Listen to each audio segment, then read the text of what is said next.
বইপাঠ by আইকে চ্যানেলে আপনাদের সকলকে স্বাগত। আমরা পড়ছিলাম ওমর আর জাবেরের পরো 2, আজকে তৃতীয় পর্ব। তারপর আমি তাকে সবচেয়ে নিকৃষ্ট পর্যায়ে নামিয়ে দিই।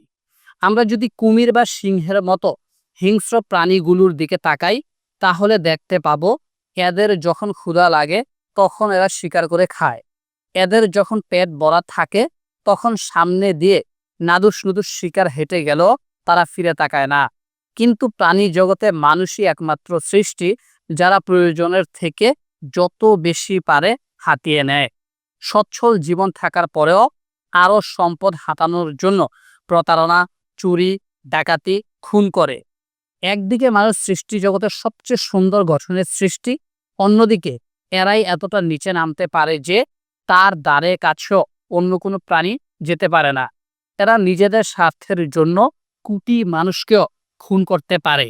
কোটি মানুষকে নকল ভেজাল খাবার খাইয়ে হাসপাতালে পাঠাতে পারে। আণবিক বোমা মেরে কয়েক প্রজন্ম বিকৃত করে দিতে পারে। অভাবে তাড়নায় নিজেদের শিশুকে হত্যা করতে পারে। ছোট বাচ্চাদের অঙ্গ প্রত্যঙ্গ কেটে বাজারে বিক্রি করতে পারে। আল্লাহ তাআলা মানুষকে এত সুন্দর গঠনের সৃষ্টি করলেন, অথচ সেজন্য কৃতজ্ঞতা না দেখিয়ে উল্টো মানুষ আল্লাহর অবাধ্য হয়ে যায়। এই অকৃতজ্ঞতার একমাত্র যোগ্য শাস্তি জাহান্নাম। আল্লাহ এসব অকৃতজ্ঞ মানুষের জাহান্নামের ভেতরে ছুঁড়ে ফেলবেন। এরা তলিয়ে যাবে জাহান্নামের অতল গহ্বরে।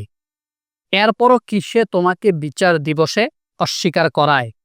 নাস্তিকরা প্রশ্ন করে, যদি সত্যি সৃষ্টিকর্তা থাকে তাহলে কিভাবে যুদ্ধ, খুন, দর্শন হয়? কিভাবে স্রষ্টা মানুষকে শিশু দর্শনের মতো বিকৃত সব অপরাধ করতে দেয়? একজন দয়ালু, বুদ্ধিমান, বিবেকবান সৃষ্টিকর্তা কিভাবে মানুষ নামের এরকম হিংস্র, ধ্বংসাত্মক, নিষ্ঠুর একটা প্রাণী তৈরি করতে পারে? মানুষের অস্তিত্বই কি সবচেয়ে বড় প্রমাণ নয় যে সৃষ্টিকর্তা বলে আসলে কিছুই নেই? সবই হচ্ছে স্বার্থপর বিবর্তনের ফসল। অন্যদিকে অনেক মুসলিম প্রশ্ন করেন, মানুষকে জাহান্নামে এমন সব ভয়ঙ্কর নিষ্ঠুর শাস্তি কেন দেওয়া হবে?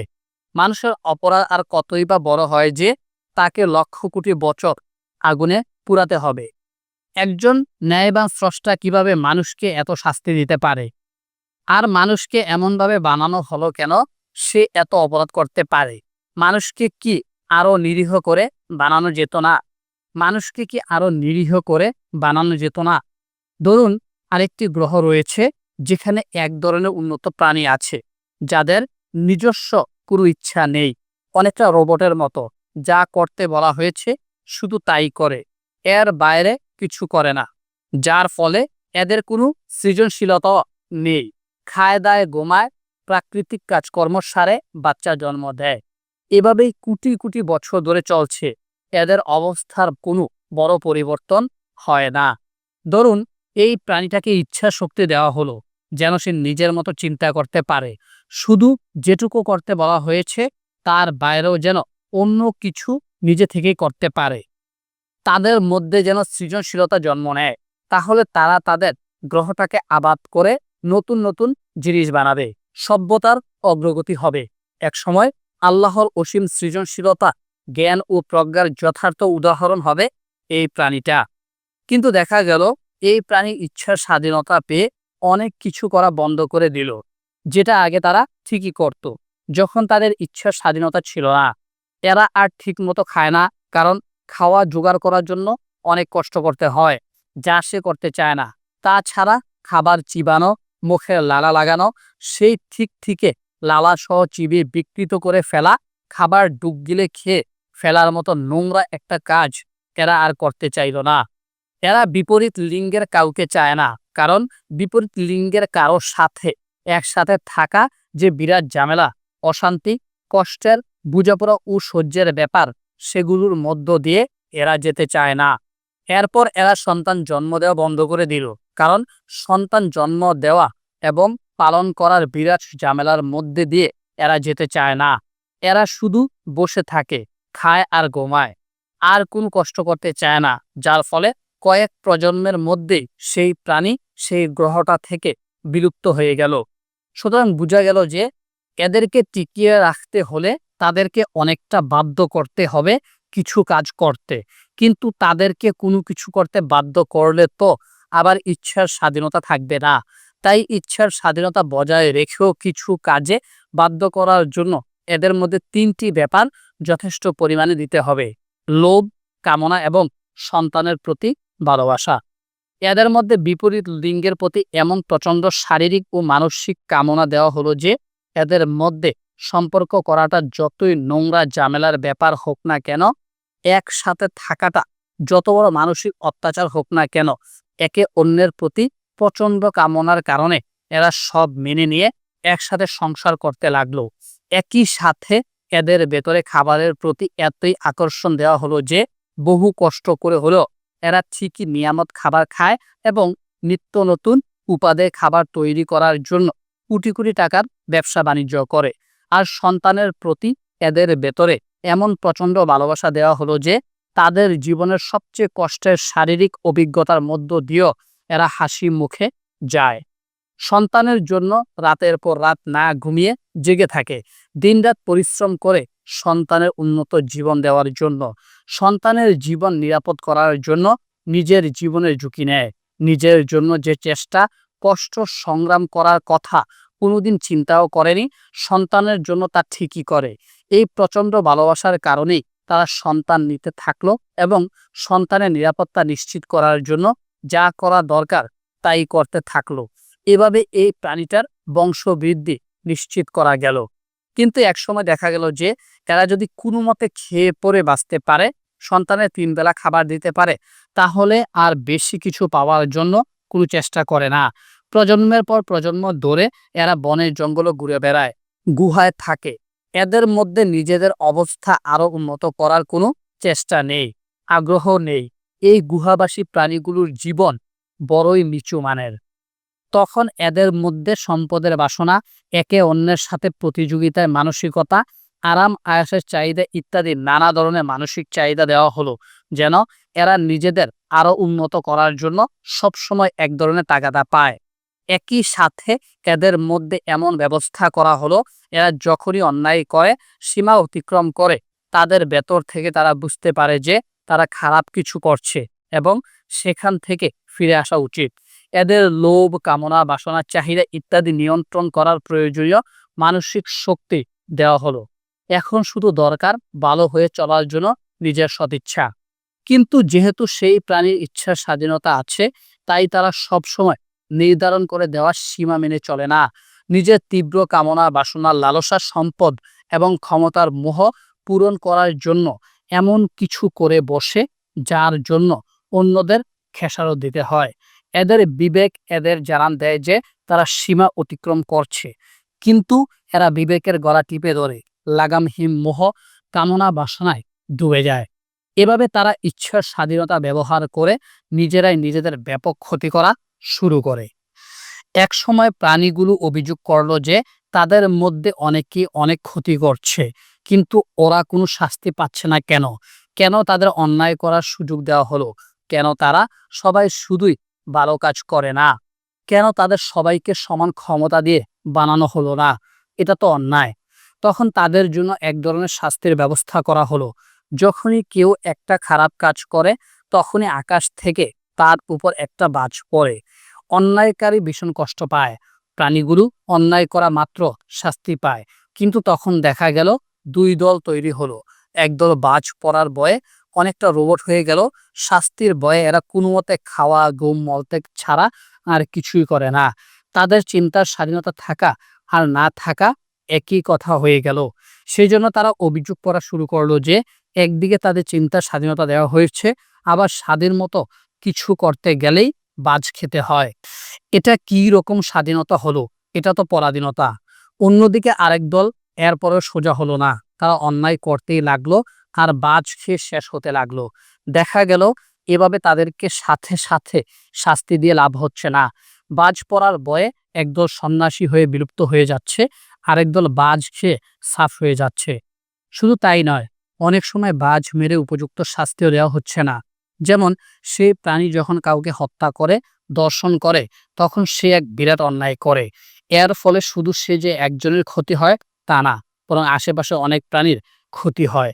ভবিষ্যৎ একটা প্রজন্ম ধ্বংস হয়ে যায়। সুতরাং যে অপরাধী তার উপর একবার বাজ পড়ে সে মরে গেল, তার পাপের মোট ক্ষতির সমান উপযুক্ত শাস্তি দেওয়া হচ্ছে না। তখন এক নতুন ব্যবস্থা চালু হলো, যখন কেউ অন্যায় করবে সেটা হিসেব করে রাখা হবে, তারপর মৃত্যুর পরে হিসেব অনুসারে তাদের শাস্তি দেওয়া হবে। একদিন প্রাণীগুলোকে আবার তুলে এনে তাদের হিসাবের খাতা দেখানো হবে এবং তাদের তখন হিসেব মতো শাস্তি দেওয়া হবে। একটি প্রাণী অন্য যতগুলো প্রাণীর ক্ষতি করেছিল তার শাস্তি কড়ায় গণ্ডায় দেওয়া হবে। এই জন্য যদি কোনো প্রাণীকে কোটি কোটি বছর ধরে শাস্তি দেওয়ারও দরকার হয় তাই করা হবে। এভাবে প্রাণীটার জন্য ন্যায় বিচার নিশ্চিত করা গেল। বিভিন্ন ধর্মে বিচার ব্যবস্থা আমরা যদি সময় নিয়ে চিন্তা করে দেখি তাহলে দেখব ইসলাম যেরকম হিসেব এবং পুরস্কার শাস্তির ব্যবস্থা দিয়েছে তার থেকে ন্যায্য ব্যবস্থা আর কিছুই হতে পারে না।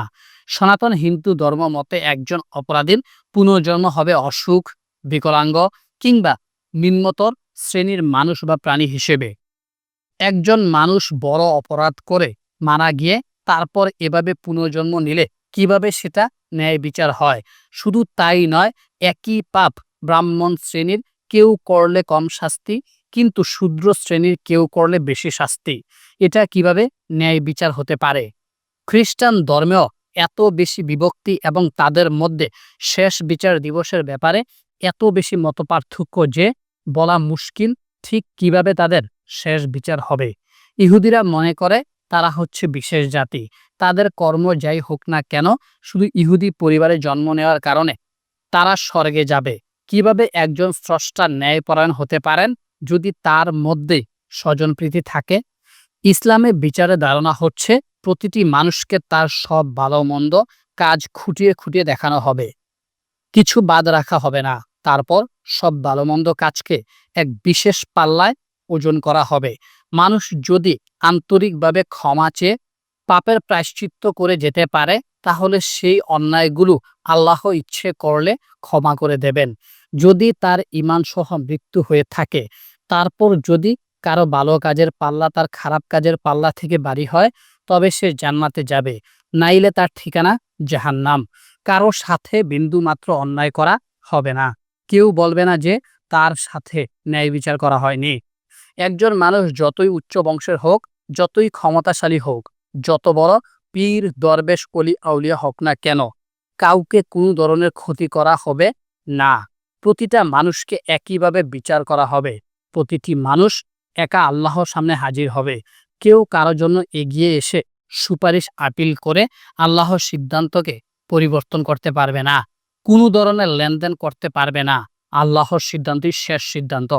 তবে হ্যাঁ, যদি কাউকে সুপারিশ করার বিশেষ ক্ষমতা প্রদান করা হয় তবে সেটাও আল্লাহর সিদ্ধান্তই হবে। এভাবে আমরা দেখতে পাই ইসলামের বিচার ব্যবস্থা হচ্ছে সবচেয়ে যুক্তিযুক্ত। ইসলামের সৃষ্টিকর্তা ধারণা হচ্ছে সবচেয়ে ন্যায়পরায়ণ।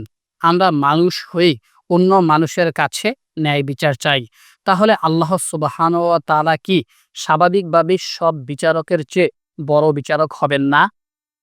সূরা ইনশিরা অবশ্যই কষ্টের সাথেই রয়েছে স্বস্তি। বিসমিল্লাহির রহমানির রহিম। আলাম নাশরাহ লাকা সাদরাক ওয়া ওয়াদা'না আনকা ওয়িজরাক আল্লাযী আনকাযা যহরাক ওয়া রাফা'না লাকা যিকরাক ফাইন্না মা'আল উসরি ইউসরা ইন্না মা'আল উসরি ইউসরা ফাইযা ফারাগতা ফানসাব ওয়া ইলা রাব্বিকা ফারগাব। অর্থ, আমি কি তোমার কল্যাণে তোমার অন্তরকে প্রশস্ত এবং প্রশান্ত করে দেইনি? আর আমি তোমার উপর থেকে ভীষণ বোঝা নামিয়ে দিয়েছি যা তোমার পিঠ ভেঙে দিচ্ছিল, আর আমি তোমার জন্য তোমার স্মরণকে উঁচু করেছি। সুতরাং অবশ্যই কষ্টের সাথে স্বস্তি রয়েছে, অবশ্যই কষ্টের সাথেই রয়েছে স্বস্তি। তাই যখনই অবসর পাও তখনই নিবেদিত হও আর তোমার রবের প্রতি গভীর মনোযোগী হয়ে যাও। আমি কি তোমার কল্যাণে তোমার অন্তরকে প্রশস্ত এবং প্রশান্ত করে দেইনি? ধরুন, আপনি সিদ্ধান্ত নিলেন আপনি কাজের পাশাপাশি সন্ধ্যায় ইউনিভার্সিটি গিয়ে পার্ট টাইম পিএইচডি করবেন। আপনার পরিবার আপনার এই সিদ্ধান্ত শুনে বড়ই খুশি হবে। বংশে একজন পিএইচডি করা ছেলে বা মেয়ে থাকবে, কি সৌভাগ্যের ব্যাপার। ক্লাসে যাওয়ার আগে আপনার জন্য টেবিলে নাস্তা রাখা থাকবে। ক্লাস শেষ করে এসে আপনি যেন শান্তিতে ঘুমোতে পারেন, সেজন্য বাচ্চাদের আগেই ঘুম পাড়িয়ে রাখা হবে। মেহমানরা বেড়াতে এসে যেন আপনার পড়াশোনায় ক্ষতি করতে না পারে, সেজন্য সবার কাছে সাবধানী নোটিশ চলে যাবে। কেউ যদি এসেও পড়ে আপনি দেখা করতে না এলে কোনো সমস্যা নেই, কারণ আপনার পরীক্ষা চলছে। আপনার পরীক্ষার সময় বাড়িতে কারফিউ জারি হবে। কেউ ফোনে গল্প করবে না, কিছুক্ষণ পর পর চা নাস্তা আসতে থাকবে। আপনাকে যথাসাধ্য সব রকম আরামের ব্যবস্থা করে দেওয়া হবে। এক সময় আপনি পিএইচডি শেষ করবেন, আপনার স্বামী বা স্ত্রী, বাবা মা গর্ব করে সবার কাছে আপনার অর্জনের কথা বলবে। কিন্তু ধরুন আপনি সিদ্ধান্ত নিলেন যে কাজের পাশাপাশি একটা ইসলামিক ডিগ্রির জন্য পড়াশোনা করবেন বা এলাকার মুসলিম ভাই বোনদের সাথে নিয়মিত ইসলামী আলোচনায় অংশ নেবেন, অথবা কোনো স্বেচ্ছাসেবী সংগঠনে যোগ দেবেন। এই কথা শোনার পর আপনার উপর শুরু হবে পরিবারের সদস্যদের যাবতীয় দাবি এবং অভিযোগের বৃষ্টি। এমনিতেই কাজের বাইরে আপনাকে কম পাওয়া যায়, এখন কেন আরো কম পাওয়া যাবে? যে কাজ আপনি করতে বাধ্য নন, কেন আপনি সেই কাজের পেছনে এত সময় দেবেন? এগুলো না করে শুধু সালাত সিয়াম করলে কি ক্ষতি হবে? আমরা কি মুসলিম না? এগুলো না করলে কি জান্নাতে যাওয়া যাবে না? এমন হাজারো প্রতিকূলতার মধ্যে আপনি কোনো মতে সবাইকে দিনের পর দিন ম্যানেজ করে নিয়মিত তাদের কটু কথা শুনে হয়তো সপ্তাহে 1 দিন 2 দিন করে ইসলামের জন্য পড়াশোনা করবেন। কোনো ইসলামী আলোচনা বা স্বেচ্ছাসেবী কাজে মাসে 1-2 বার অংশ নেবেন। কিন্তু আপনার এই কাজে সাহায্য করার জন্য কেউ ফোনে গল্প করা বন্ধ করবে না। আপনার পড়ার সময় বাচ্চাগুলোকে অন্য করে খেলতে নিয়ে যাবে না। নিজে উঠে চা নাস্তা বানিয়ে খেতে হবে। আপনার পরীক্ষায় চলুক আর জরুরি প্রোগ্রামই থাকুক বা শীতার্তদের মাঝে কম্বল বিতরণের দায়িত্বই থাকুক না কেন, বাসায় কোনো মুরব্বী আত্মীয় এলে, শ্বশুর শাশুড়ি এলে, বাচ্চাদের পরীক্ষা চললে কেউ আপনাকে একটুও ছাড় দেবে না। আপনাকে তখন সব বাদ দিয়ে সামাজিকতা রক্ষা করতে হবে। বরং যখন আপনার পড়াশোনার বেশি চাপ থাকবে বা ইসলামী কাজে একটু বেশি সময় দিতে হবে, তখনই আপনার কাছের জনের মাথা বেশি গরম হয়ে যাবে। নিয়মিত ঝগড়া শুরু হবে। আত্মীয় স্বজন আপনাকে ফোন করে আবার সাধারণ মুসলিম হয়ে যাওয়ার জন্য বারবার বুঝাবে। কবে কোন মুসলিমকে পুলিশ ধরে নিয়ে গিয়েছিল, জেলে নিয়ে কিভাবে পায়ের নখ তুলে নির্যাতন করেছিল, কোন ইসলামী দল কবে কোন নিরীহ মুসলিমকে গোল খাইয়েছিল, এই সব বলে আপনাকে নিয়মিত ভয় দেখাবে। এসব হাজারো ঝড় ঝাপটা প্রতিকূলতার মধ্যেও দাঁতে দাঁত চেপে ধৈর্য ধরে প্রতিদিন হাসি মুখে চেষ্টা করে যাওয়া খুবই কঠিন ব্যাপার। এত যন্ত্রণা সহ্য করার জন্য প্রশস্ত অন্তর দরকার। অন্তরের প্রশস্ততা না থাকলে অল্পতেই মানুষ ধৈর্য হারিয়ে ফেলে, প্রতিক্রিয়া দেখাতে শুরু করে, মানুষের সাথে ঝগড়া শুরু হয়ে যায়।